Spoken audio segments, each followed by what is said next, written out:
Number 10. The Black Volga. The Black Volga is an urban legend that has captivated audiences for decades. The legend refers to a mysterious black or red GA721 or GA724 car that was allegedly used to abduct and murder people in the 1960s and 70s in countries like Poland, Romania, Hungary, Russia, Belarus, Ukraine, Greece, and Mongolia. The car is described as having white wheel rims, white curtains, or other white elements, which only adds to its eerie appearance. According to different versions of the legend, the car was driven by various nefarious characters.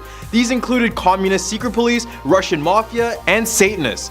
And then there are some who say Satan himself drove it. The motives for the abductions and murders vary as well, with some versions stating that the victims were kidnapped and murdered for their blood, which was supposedly used as a cure for rich Westerners or Arabs suffering from leukemia.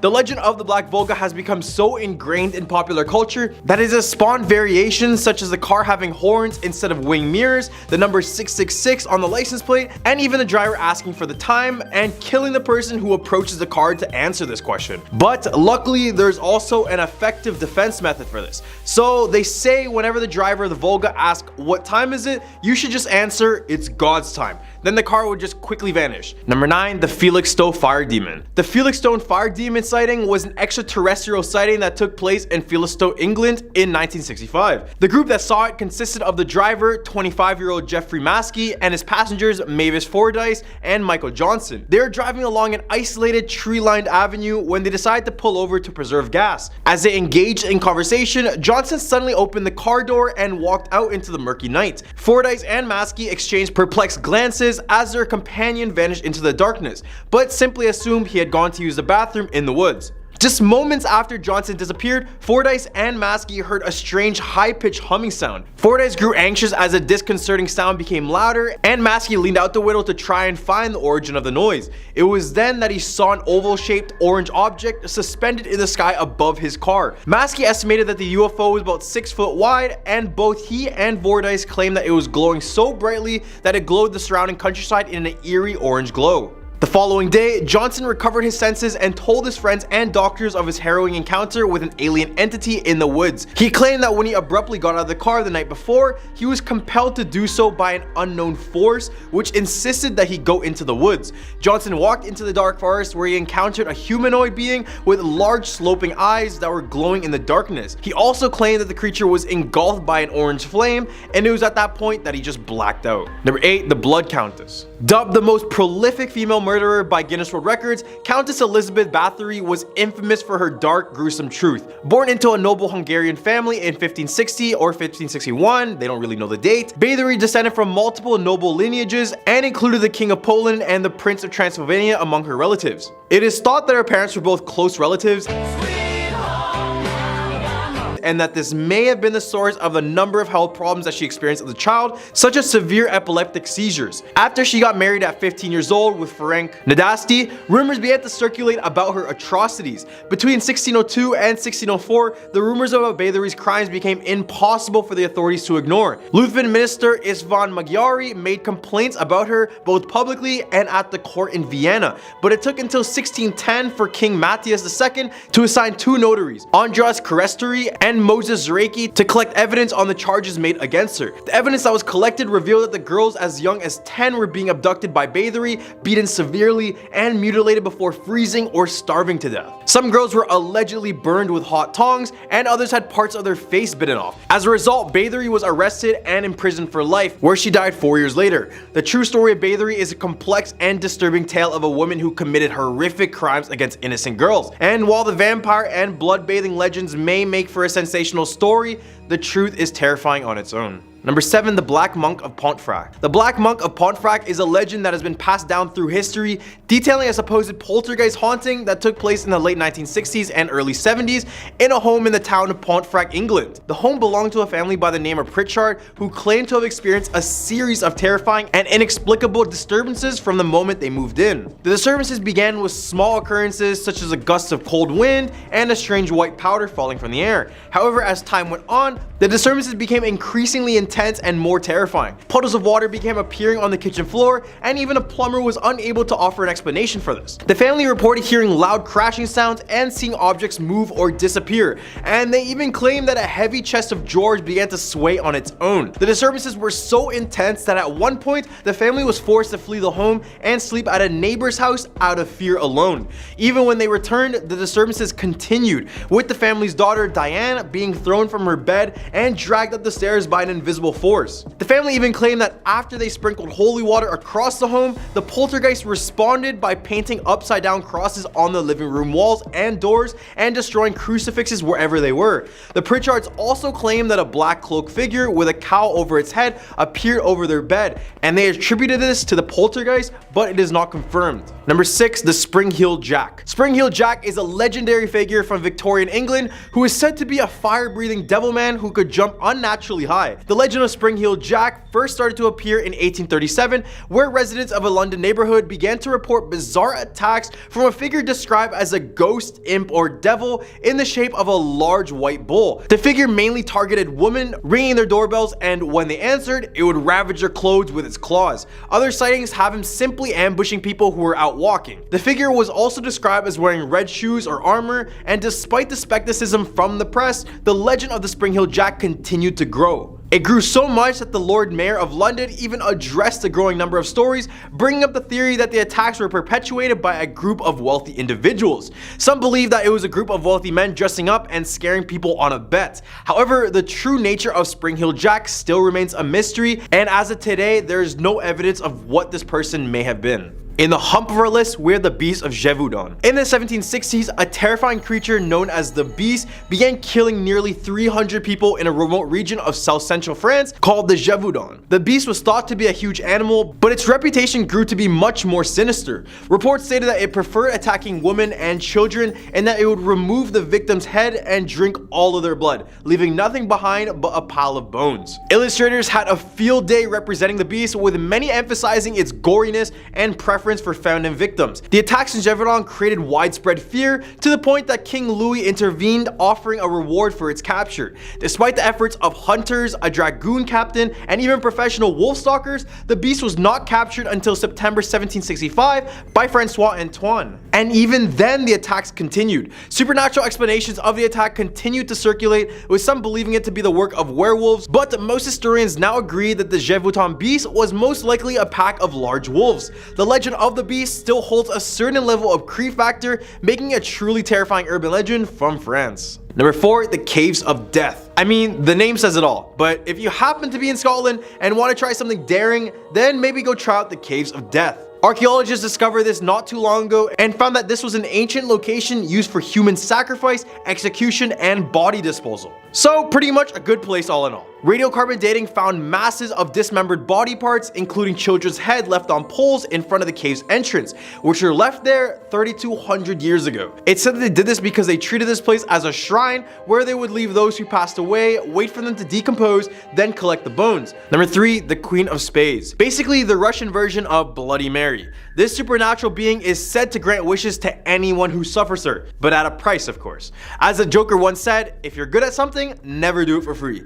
To summon her, similar to Bloody Mary, you need to go in a dark room with a mirror and light a candle in front of it. Once you have that set up, you need to place a Queen of Hearts playing card right up against the mirror. You now need to draw a door with some stairs on the mirror. Now in the front of the mirror, you need to clear your mind and close your eyes and say Queen of Spades 3 times. While you're saying your name, visualize the queen opening the door and walking down the stairs from the lipstick drawing. This part is where many people report hearing evil laughter just before they encountered the Queen of Spades. Once she appears, you need to hold your candle and say your wish out loud. Once you're done, blow out your candle. Because if you don't, her spirit may come out through the window and stay in our world. Basically, chanting a name in a mirror doesn't have good implications in any culture. Number 2, the Chernobyl Black Bird. Just a few days before the infamous Chernobyl nuclear plant disaster, many workers at the plant reported seeing a large, dark, and mutated man with gigantic wings. This humanoid creature was given the name Black Bird of Chernobyl, and despite the fact that it had no head, it had piercing red eyes that would send chills to the spine of anyone caught looking. Before the nuclear disaster, workers claimed to have been plagued by terrifying dreams and many instances of bad luck.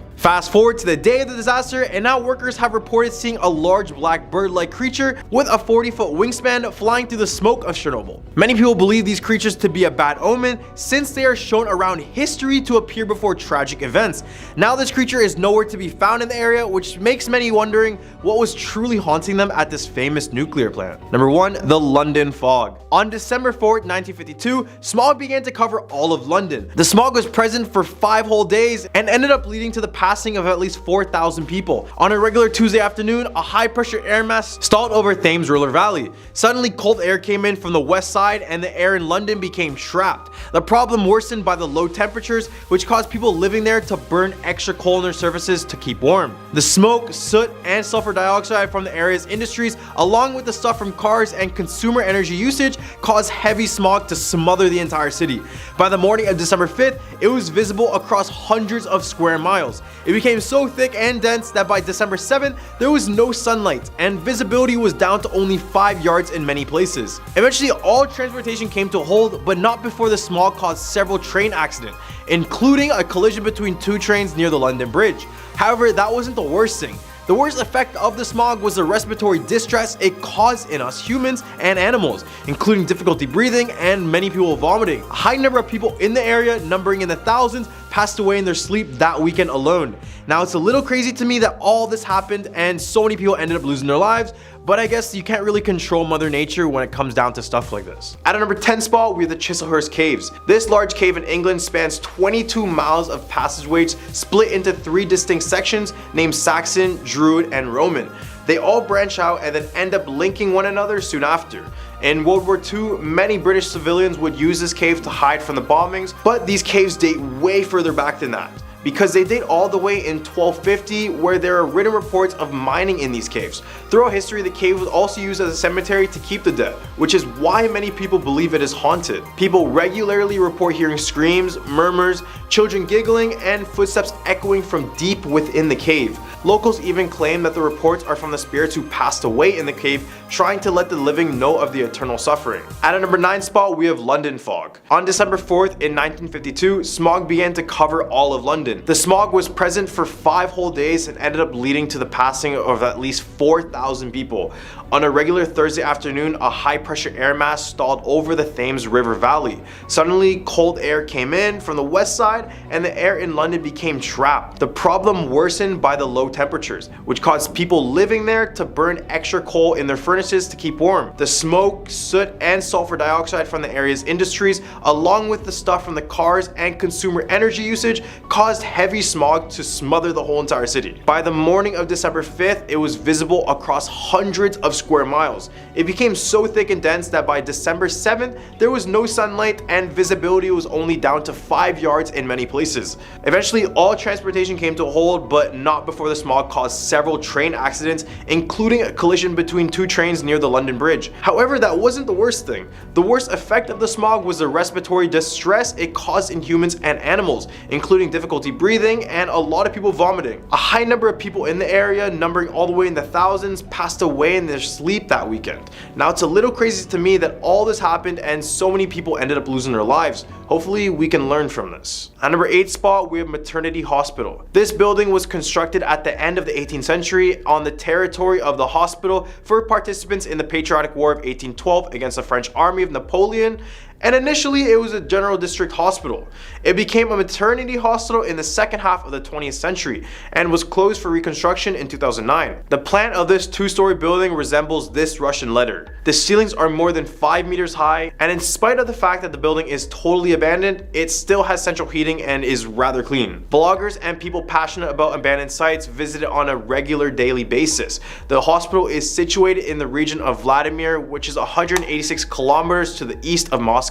At number 7 spot, we have the Knights Templar curse. The Knight Templar was a Christian military order with the purpose to protect pilgrims in the Holy Land during the Crusade period. They had the power and the money. Philip IV from France sought to seize their wealth and power. So in a raid, Grand Master of the Templars, Jacques de Molay, was arrested along with his Templar comrades, being charged with heresy. Soon after, King Philip pressured Pope Clement V and made him agree to the reasoning. The Pope would issue a bill that made all Christian kings able to seize Templar property which destroyed the Templar Order, and Jacques de Molay was sentenced to death. Jacques, while burning on the stake, said, quote, "France will remember our last moments. We die innocent. And you, O Philip, my king, I pardon you. But my forgiveness is in vain, for your life is condemned at the tribunal of God. Within a year I shall await you also." Only 3 days later, Pope Clement would die in agony, and when he was cremated, the fire burned down the church as well. Then Philip IV died at the end of the year and died in great misery and in great pain. At number 6 spot, we have Scylla. This is a monster feared for her brutality. Scylla is a very interesting ocean creature in Greek mythology. She is usually beside the great whirlpool Cerberus and is a huge danger to those who wish to pass her waters. Out of all creatures in Greek mythology, her destruction ranks the highest, no questions asked. But she wasn't always this horrendous monster. In one depiction, she was a beautiful maiden and the fisherman turned god of the sea, Glaucus, fell in love with her. She wasn't interested at all because of his fishy tail, so he turned to Circe to ask for a potion to change her mind. However, Circe loved him and tried to convince him to forget about Scylla.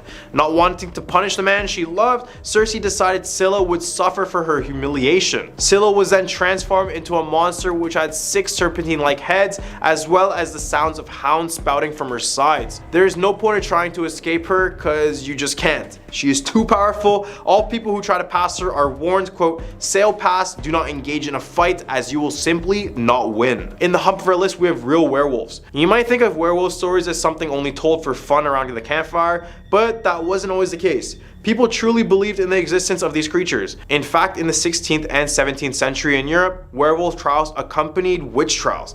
It's even more surprising to note that the amount of people who confessed to being werewolves. Some were likely tortured into confession, but others believed that they were actually real werewolves. The idea that a human could transform into animal was quite popular, and people thought they could make a deal with the devil in order to gain that power. In the 1500s, a French tailor was convicted of luring in, torturing, and slaying his victims before cooking and having them for dinner. He was also accused of turning into a werewolf to terrorize a town at night. Although there are no exact victim count, he was believed to have taken dozens of lives. The tailor made no attempt to defend himself. Instead, he cursed until his last breath, which he burned at the stake. The court was apparently so shocked by his evil acts that the court burned the documents as well. At number 4 spot, we have the Chernobyl black bird. Just a few days before the infamous Chernobyl nuclear plant disaster, many workers at the plant reported seeing a large, dark, and mutated man with gigantic wings. This humanoid creature was given the name Black Bird of Chernobyl, and despite the fact that it had no head, it had piercing red eyes, would send chills to the spines of anyone caught looking at it. Before the disaster, workers claimed to have been plagued by terrifying dreams and many instances of bad luck. Fast forward to the day of the disaster, and now workers have reported seeing the large black bird-like creature with a 40-foot wingspan flying through the smoke of Chernobyl. Many people believe these creatures to be a bad omen since they are shown around history to appear before tragic events. Now this creature is nowhere to be found in the area, which makes me wonder what was truly haunting them at the famous nuclear plant. At number 3 spot, we have sirens. Originating from Greek mythology, sirens are creatures with enchanting musical voices that lure sailors and unsuspecting people to their doom. They were in fact the daughters of the river god Achilles and a muse. Sometimes they're depicted as something similar to mermaids, but in more classical depictions they had wings. The wings were given to them by Zeus's daughter Persephone after Hades kidnapped her and took her to the underworld. She gave the sirens wings to help locate her, but in the oceans the sirens would sing a song so beautiful that it would lure any kind of man to jump off the boat and swim until the sirens would just pull them down under and drown them. Number 2 spot, with the Nuckelavee. The Nuckelavee is a creature from the Orkney Islands and is considered a Scottish monster of Scandinavian and Celtic mythology. The Nuckelavee enjoys inflicting pain, tainting crops, and driving people from their homes. It appears as a horse with the torso of a man upon his back, standing 9 feet tall with long drapey arms attached to the rider, and it looks as though it had been skinned alive with only the muscles exposed.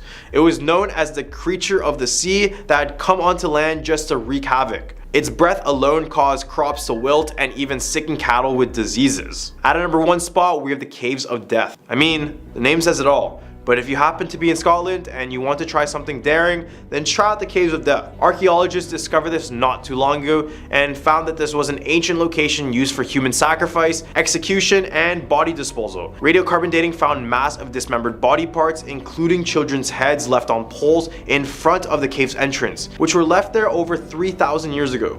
It's said they did this because they treated this place as a shrine where they would leave those who passed away, wait for them to decompose, and then collect the bones. At a number 10 spot, we have the Headless Nun. It all began during the mid-18th century struggle between the Acadians and the British. In an effort to fend off the British, a French fort was constructed at a cove located in a place known today as French Fort Cove in New Brunswick. Among the Acadians transported to this location was a nun known as Sister Mary. Sister Mary was born in France and requested of her superiors that she be sent to Canada to help the Acadians. She was deeply devoted to the care of the ill and despaired for their well-being.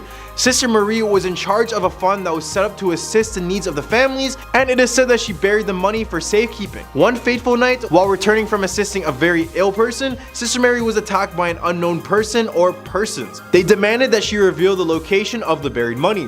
Her unwillingness to cooperate with the attackers resulted in Sister Mary being beaten, and her head was severed from her body. The head was never found, hence the Headless Nun. Sister Marie's body was then returned to France, but her spirit remained here, unable to rest until her head was buried with her body. Then for years after this incident, late night visitors to the area have reported being approached by Sister Marie's spirit asking where her head is. Some say she asked them to help find her head, while others claim that she has found it and carries it in her arms, in which she just asks them to bury it with her body. If you're brave enough to visit the area, be sure to bring a friend, as it's said that you should never visit the Headless Nun alone. Number 9, the Baldoon Mystery. The Baldoon Mystery takes place in the Baldoon settlement near present-day Wallaceburg in southern Ontario. This is where a group of Scottish families settled but faced many difficulties due to the swampy land and disease that was roaming the area. Among the original settlers, there was the MacDonald family, who showed much struggle beginning in 1829. According to accounts, this first incident happened when poles from the roof structure of the barn began to topple towards the ground, sending these deadly wooden daggers flying and sticking out of the ground. No probable source for the incident was ever found, and the poles were installed in such a way that they couldn't easily come loose, leaving the possibility of an unseen force with ill intent. As the strange occurrences continued to plague the farm, unexplained sounds would be heard from the MacDonald family at all hours of the day and night. The family would often hear the sounds of footsteps throughout the house, but especially in the kitchen, which sounded like the rhythmic marching of many men preparing for war. But when the family went to investigate, the noises would abruptly stop, leaving no explanation for them. Another disturbing incident involved one of their children, a baby sitting in a wooden cradle, which suddenly started to rock violently from side to side, despite the efforts of 3 men there to stop it. And it didn't stop there. Rocks were thrown in the exterior of their home each and every single day, which would sometimes shatter windows. As well, fires would show up around the property as if someone was trying to burn down the place, but they would be so random that they didn't even look like it was intentional. They would attribute the hauntings to a witch who cursed the home and the land, and would later enlist the aid of a woman who told them to make a bullet out of silver and shoot a black feathered goose, which would ultimately end the curse. After doing just that, they no longer had any more disturbances, and we can say that the curse was finally lifted. Number 8, Oak Island. The Oak Island Mystery is a series of stories explaining about a buried treasure and unexplained objects that have been found on or near Oak Island in Nova Scotia. Theories about the artifacts present on the island range from pirate treasure to Shakespearean manuscripts to the Holy Grail or even the Ark of the Covenant. Various items have surfaced over the years that were found on the island, some of which have since been carbon dated and found to be hundreds of years old. However, no significant main treasure site has been found there. The site consists of digs by numerous individuals and groups of people, and the original shaft, known as the Money Pit, was dug by early explorers. A curse on the treasure is said to have originated more than a century ago, stating that 7 men will die in the search for the treasure before it is found, and so far there's been 6 deaths confirmed, with the most recent one coming from 2014. So we're really just waiting for the 7th one. Doesn't that sound terrible? Attempts to remove the water from the Money Pit have been unsuccessful, and theories about an elaborate drainage system from the ocean beaches to the pit have been proposed. However, a scientific study conducted by the Woods Hole Oceanographic Institution in 1995 concluded that the flooding was caused by a natural interaction between the island's freshwater lens and tidal pressures in the underlying geology, refuting the man-made tunnel theory. Regardless, Oak Island is a mystery that we may never be able to solve unless someone is willing to risk their life just so we can get that 7th death. Again, that sounds absolutely terrible. Number 7. Pitt Lake's Lost Gold Mine. Pitt Lake's Lost Gold Mine is a legendary lost mine said to be near Pitt Lake, British Columbia. The supposed wealth has held the imagination of people worldwide for more than a century. The story of Pitt Lake gold begins in 1858, the year of the Fraser Canyon Gold Rush, where a number of maps were published in San Francisco promoting the goldfields of British Columbia. The mysterious riches are known as the Sloomich's Lost Mine or the Lost Creek Mine. Ever since the years of the Fraser Canyon Gold Mine, prospectors and adventurers have been looking for the mine, and gold rush rumors have evolved into legends, repeated and enriched over time. The mine was said to be located on the north side of Pitt Lake, where an Indian brought, quote, a good prospect of gold, which he states he found in a little stream on the north side of Pitt Lake, to New Westminster, creating great excitement in the city. Despite many expeditions to find the mine, it remains a legend with many different variations of the story. Some say that it was found by a Native American, while others say a white man named Walter Jackson, who before he died wrote a letter to a friend describing the location of the mine and the treasure, describing it as yellow with gold and millions practically at the surface. Even after a century of searching, the mine remains undiscovered, which just adds more to its allure and its overall mystique. In the hump of our list, we have the ghost ship of Northumberland Strait. The ghost ship of Northumberland Strait is a legend steeped in centuries of Canadian ghost lore. According to the legend, the ghost ship is a beautiful schooner with 3 or 4 masts, all adorned with pure white sails. This ship sails ablaze within the Northumberland Strait, which is a body of water that separates Prince Edward Island from Nova Scotia and New Brunswick. The legend dates back at least 200 years, and it is said that the ship appears before a northeast wind and is a forewarning of an extreme storm. Over the years, there have been numerous sightings of this ghost ship, with people describing the distinctive outlines of the ship's mast and phantom crew members climbing them before the vessel supposedly either completely burns, sinks, or just vanishes out of thin air. In 1900, a group of sailors boarded a small rowboat in Charlottetown Harbor and raced towards the phantom ship in order to rescue the crew, only to have the ship vanish. Then in January 2008, a 17-year-old claimed to have seen the legendary phantom ship in Tatamaguchi Bay, describing it as a bright white and gold ship. While the legend of the ghost ship has captivated the imagination of many, some have offered natural explanations for the phenomenon. In 1905, a New Brunswick scientist proposed that the legend may have arisen due to the natural electrical phenomenon known as St. Elmo's fire that has been subject to the interpretation as the flaming rigging of a ship. Other explanations suggest that the illusion may have been created by a bank of fog, which is just reflecting moonlight. But really, what do you guys think about it? In the hump of our list, we have the La Chasse Galerie. La Chasse Galerie, also known as the Bewitched Canoe or the Flying Canoe, is a popular French-Canadian tale of lumberjacks from camps working around the river of Gatineau who make a deal with the devil. The tale has roots in a French legend about a rich nobleman named Galerie who loved to hunt so much that he refused to attend the Sunday Mass. As punishment, he was condemned to fly forever through the night skies, chased by galloping horses and howling wolves.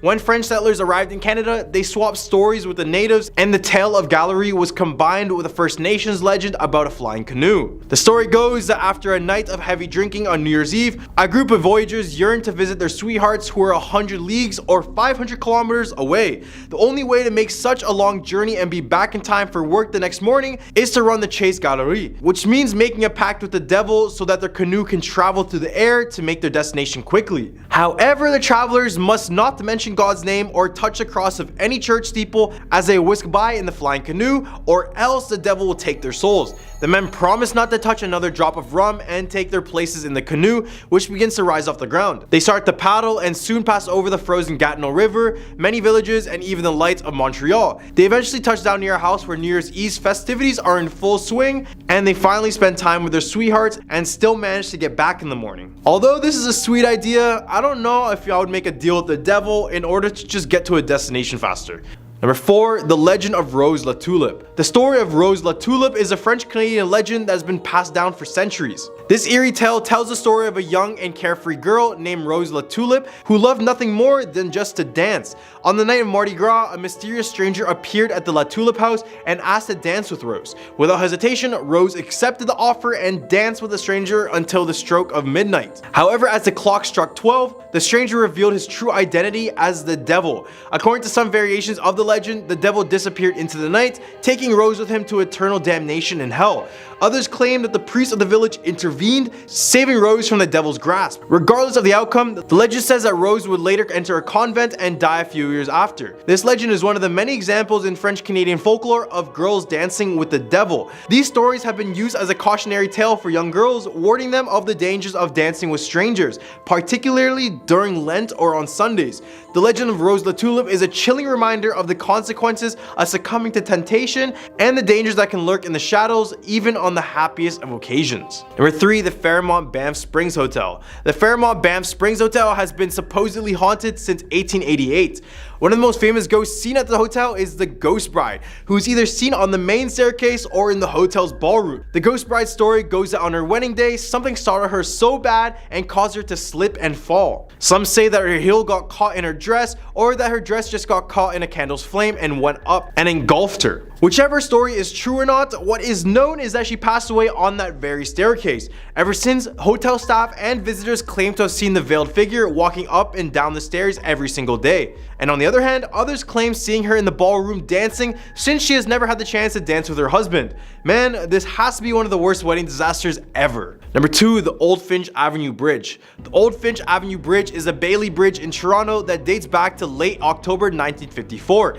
Ever since it was built, residents in the town of Scarborough have claimed it to be the most haunted bridge in the country. The most common legend about the bridge involves the disembodied screams of a young girl. The story goes that as you walk over the bridge at night, you may be greeted by shrill screams from beyond. There are variations of the legend, each providing different suggestions about how you can prompt the noises. Some say you simply need to be passing over the bridge at the right time of night, just as the sky is darkest. Others suggest that you should go to the center of the bridge and start singing the song Happy Birthday. A few people have remarked that you should yell Happy Birthday Candy out into the darkness. However you choose to conjure up the potential spirit, the results are often the same, a high-pitched and blood-curdling shriek. But their experiences don't stop there. Pedestrians gathering up the strength to venture onto this bridge have heard footsteps, whispers, and strange noises. Some people have even reported feeling a cold, eerie presence while walking on this bridge, and this is why many people try to avoid this bridge at all costs to this day. Number 1, Mussy. The legend of Mussy, the mysterious creature said to reside in Muskrat Lake in Ontario, has captivated locals and visitors for decades. Described as anything from a walrus to a three-eyed Loch Ness monster creature, the origins of the legend are said to date back to 1916, and some even claim that it was mentioned by Canadian pioneer Samuel de Champlain in the early 17th century. Mussy's name is a diminutive form of the name of its reported location, which is a large and deep lake near the village of Cobden. The lake is also home to another paranormal phenomenon, where local legends say that an Atomic Energy of Canada bus driver saw an extraterrestrial spacecraft landing on a spot atop a hill and leaving here. There is indeed a dark colored circular outline on this hill where grass does not grow, with no widely accepted cause. Residents have variously described Mussy's physical appearance as a walrus, a sturgeon, or another fish, or even a Loch Ness monster with 3 eyes with sharper teeth. Some claim that a single very old Mussy or a member of its species arrived in the area, then covered by the ocean about 10,000 years ago, and that glaciers and later solid land masses built around it, forming the lake and trapping the creature in it. Despite several attempts to find concrete evidence of this creature, including a search by author Michael Braley and friend Deanna Bean using sonar technology, scientists have surveyed the area and just found nothing. However, the definitive non-existence of a Mussy-like creature is difficult to establish because some of the trenches in Muskrat Lake extend over 600 meters. So that's just food for thought when you're there. At our number 10 spot, we have Pendle Hill. The trials of the Pendle witches are among the most famous witch trials in English history and some of the best recorded of the 17th century. The 12 accused witches lived in the same area surrounding Pendle Hill in Lancashire. They were charged with the murders of 10 people by the use of witchcraft. Basically, the majority of these witches were a part of 2 major families notorious for hating one another. And as many witch trials went, someone accused another, they accused this person blamed this person, now everyone is being accused. It wasn't until the villages were dying by means unnatural when the townsfolk decided to condemn these people as witches and execute them. 10 of the 13 were hung, with many having no chance to defend themselves. Nowadays, people claim the ghosts of the witches are still in the area, with many feeling immense anger when visiting the grounds. At our number 9 spot, we have Blackpool Pleasure Beach. Blackpool Pleasure Beach is an amusement park on Blackpool's South Shore. There's specific rides at this park that is supposedly haunted, and that is the Ghost Train, which was built in 1936 with the claim of being the world's most haunted ghost train. Seems like it lives up to its name because visitors say that this ride is haunted by the ghost of Cloggy. Then in 2004, the ride was investigated by paranormal investigators, and they claimed that it had had something dark behind it. Cloggy was said to be a former member of staff, but after his passing, it seems like he's still devoted to his role. Guest claims he resides in the end room of the ride where you see these skeletons riding bikes. Sometimes he'll be in one of the bikes greeting you.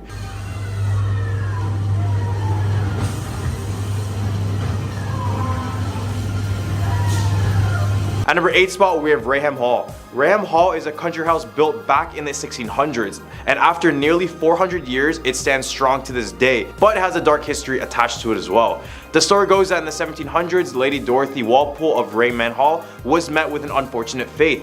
She was accused of adultery and was ordered to confine her life within the walls of the home. She would eventually pass away from smallpox, but this was by far the last time we would see from her. These eerie photos capture the infamous Brown Lady of Raham Hall as she descended down a staircase in the building. She's called the Brown Lady because every time visitors claim to see her, she's wearing a brown brocade dress. The first documented sighting of Lady Dorothy occurred back in 1835. A visitor said he saw a shadowy woman in an old-fashioned brown dress with hollow sockets for eyes. Nowadays, she is seen watching guests as they explore the building, but in only rare cases she will attempt to grab unsuspecting people. At our number 7 spot, we have the Hampton Court Palace. The Hampton Court Palace was built in 1514, but it wasn't until 1528 where King Henry VIII lived there with his 6 wives. But having that many wives proved detrimental in the afterlife, as many people suspect the palace to be haunted by the ghosts of his ex-wives and many others who lost their life at the palace. Some of Henry's wives are spotted at the palace, including his 3rd wife, Jane Seymour, who tragically passed away in the palace after giving birth. She is said to be walking the corridors holding a lit candle and is usually close to where she passed away giving birth. Another one is his 5th wife, Catherine Howard, who was accused of adultery then dragged into what is known now as the Haunted Gallery. She was later executed in the Tower of London, but it's said that her screams are heard in the gallery at late nights when no one is around. Then in more recent times, CCTV footage caught a supposed ghost at the Hampton Palace. For 3 nights in a row, cameras recorded the exact same fire escape door opening and closing, but on the 2nd night, a slender cloaked figure peeked out of it, and here it is. At number 6 spot, we have Whitby Abbey. Best known as an inspiration for Bram Stoker's Dracula, Whitby Abbey has its own fair share of spooky happenings. These ruins, located in Yorkshire, are said to be home of one of the first monasteries, a place where Vikings ransacked, and also a place where Dracula supposedly visited in the form of a dog. In the late 1800s, King Henry VIII, remember the guy I mentioned with the 6 wives? Yeah, he lost a lot of possessions confiscated from this place. One particular story that pops up from this place involves a nun named Constance de Beverley. She supposedly fell in love with a handsome knight and broke her vow of chastity. When she got caught, she was bricked up alive in the dungeons of this place. Her screams were so loud that she could be heard for days, but now people claim to hear her painful screams and the sounds of her pleading for forgiveness. The area where she was bricked up was never uncovered, which makes many believe she was never fully laid to rest. At the hump of our list, we have the Chillingham Castle. This is deemed by people all around the world to be England's most haunted castle. Chillingham Castle was built all the way back in the 13th century, and for interesting facts, this is the place where King Edward I stayed at before defeating William Wallace, infamous for being the leader for the First War on Scotland's independence. Then over the years, this place has seen countless battles between English and Scots, so many lives were lost here around the castle. One of the most popular ghost stories within the castle involved the blue or radiant boy, who is seen in the castle's pink room and can be heard wailing his eyes out, and sometimes people would claim a boy wearing all blue approaching them before vanishing out of thin air. Another spirit is the ghost of Lady Berkeley, wife of Lord Grey. She was abandoned by her husband and left in the castle to perish. As well, you can hear her weeping as she roams the halls looking for her husband. Many guests report her when they hit a random cold spot in the building. I'm all about castles, but I really don't want to hear crying all day, so no thanks. At their number 4 spot, we have Borley Rectory. This house was famous for being described as the most haunted house in England by psychic researcher Harry Price. Built in 1862, the house was installed as a residence for the parish rector and was instantly the subject of local gossip. Even before the construction of the building, the area where it stands was said to be haunted by the ghost of a nun who many claimed as the Nun's Walk. According to lore, the nun fell in love with a monk in the area. Everything was fine until they got caught. The monk would be executed for his crimes and the nuns bricked up alive within the cellar walls. When the building was completed, the first owners reported unexplained footsteps and even the face of a nun staring at them from a distance. Another incident was when the first owner's adopted daughter was attacked by an evil presence after being trapped in that room. Following the incident, the family noticed bizarre marks on the wall looking as if the ghost contacting the wife. This is when an exorcism took place but failed after the reverend would be struck by rocks and stones. Eventually the house burned down in 1939 and now all that remains is the ruins of this haunted house. At a number 3 spot, we have Bolton's Bench. Located in Lyndhurst, England lies Bolton Bench, which is a grassy knoll know, great for taking walks, but before that, it was said that a dragon flew around the area. According to lore, a large dragon supposedly terrorized the village of Burstein before one brave knight, Sir Maurice de Berkeley, offered to assist. The knight waited patiently with his hounds in the goal of catching the dragon off guard, waiting to attack it when it emerged to grab its daily supply of milk. The knight and his hounds pursued the dragon as it fled after being ambushed. The Burstein dragon was finally slain outside of Lyndhurst, where it fell to its death and created the knoll now known as Bolton's Bench. Now yew trees stand atop the Bolton's Bench, but who knows, maybe you'll catch a glimpse of a dragon,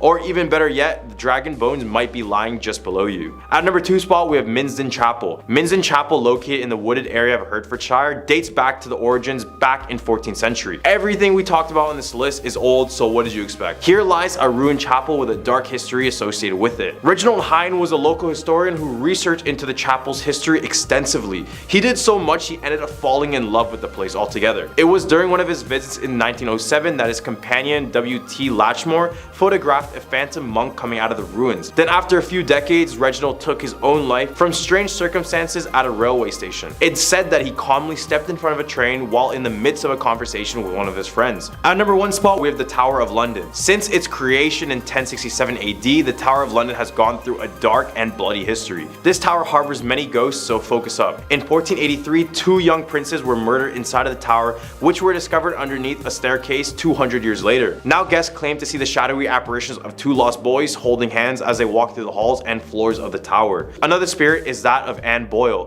who was imprisoned and beheaded in the tower in 1536. Many guests claim to see a headless person pacing back and forth the tower at night. And then in 1864, a soldier guarding the tower apparently spotted the headless figure and attempted to stab it, but it's a ghost, so it just went right through it.